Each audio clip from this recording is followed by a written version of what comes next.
Sir ఆమె ఏదైతే చెప్తుందో నా పిల్లల ముందు నా ఇద్దరు ఆడపిల్లల మీద ప్రమాణం చేసి చెప్తున్నాను. నేను నమ్మే దైవం మీద ప్రమాణం చేసి చెప్తున్నాను. మేము విడిపోలేదు. అమ్మాయి ఏదైతే డాక్యుమెంట్ చూపిస్తుందో అది ఫేక్ డాక్యుమెంట్.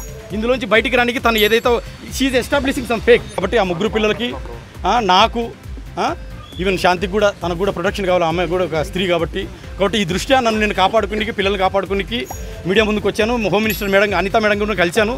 మేడం 15 నిమిషాలు 15-20 మినిట్స్ పర్సనల్గా మాట్లాడారు. మదన్ 4 రోజుల నుంచి వస్తున్నటువంటి విషయం అంతా మాకు తెలుసు. మేమంతా వింటున్నాము, క్షుణ్ణంగా అబ్జర్వ్ చేస్తూ ఉన్నాము, మెటికులస్గా ఎవ్రీ స్టెప్ అబ్జర్వ్ చేస్తూ ఉన్నాము. మ్యాటర్ కొద్దిగా సెన్సిటివ్గా ఉంది.